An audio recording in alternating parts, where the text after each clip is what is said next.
지난 19일 검찰이 이재명 대표를 업무상 배임 혐의로 기소했습니다.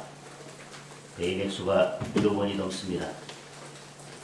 국민의 삶을 살펴야 할 정치의 힘을 빌려 자신의 삶을 챙긴 범죄입니다. 국민의 혈세를 가져다가 자신의 생활비를 아낀 범죄입니다.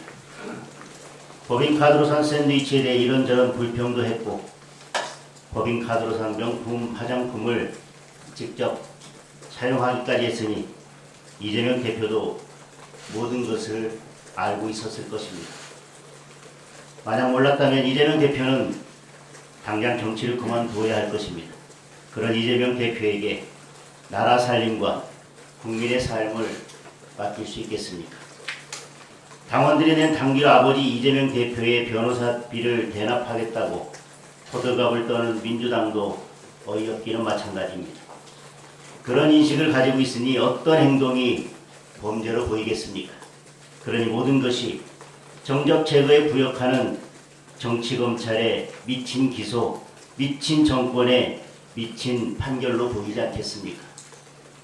이재명 대표와 이재명 대표에게 굴복한 민주당의 집단 일탈에 대한 국민의 심판은 이미 끝났습니다. 공직선거법 사건에서 중형을 선고받은 이재명 대표가 지나친 규제는 오히려 정치 발전에 걸림돌이 될 수 있다며 공직선거법 개정이 필요하다고 주장했습니다. 그리고 이에 발맞추어 민주당 의원은 허위사실 공표죄를 없애는 법안과 당선 무효를 벌금 100만 원에서 벌금 1000만 원으로 상향하는 법안을 발의했습니다. 민주당 입장에서야 법안이 통과되면 최선이고 그렇지 않다 하더라도 반성적 고려에서 처벌 규정에 대한 개정 논의만 있어도 법원에서는 이를 유리한 양형 사유로 참작하는 경우가 있기 때문에 어떤 경우에도 이재명 대표를 위한 꼼수 법안입니다. 하지만 절대 다수 의석을 가진 야당이 야당 대표의 죄를 없애거나 형을 낮추기 위해 법을 개정하는 것은 명백한 입법권의 남용이고 이재명 대표 본인이 위와 같은 발언을 하는 것은 명백한 이해 충돌임을 밝혀둡니다. 어제 국정원의 대공수사권을 부활시키는 법률안을 발의했습니다.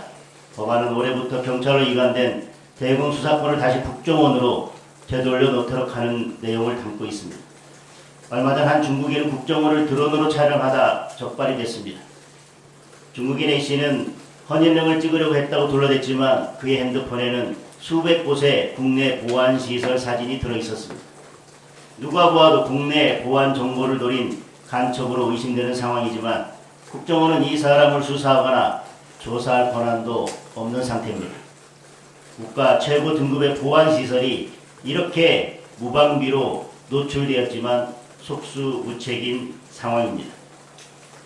올해부터 대공수사권을 넘겨받은 경찰은 1년이 다 되도록 단 한 명의 간첩도 잡아내지 못했습니다. 이쯤 되면 안보가 허술하다는 표현을 넘어 심각한 안보 공백 상태라고 할 것입니다. 지난 정부에서 이루어진 국정원 대공수사권 폐지는 사실상 안보 자해 행위가 되고 있습니다. 이제라도 국정원의 대공수사권을 다시 돌려놓아야 합니다. 지난 13일 간첩죄를 적국에서 외국으로 확대하는 내용으로 형법을 개정하자고 법사위 법안 소위에서 여야가 합의한 바 있습니다. 그 취지가 제대로 작동하기 위해서는 국정원이 대공수사를 다시 담당해야 합니다. 국가안보에는 여야가 있을 수 없습니다. 국정원의 대공수사권이 반드시 부활될 수 있도록 국민의힘이 앞장서겠습니다. 이상입니다.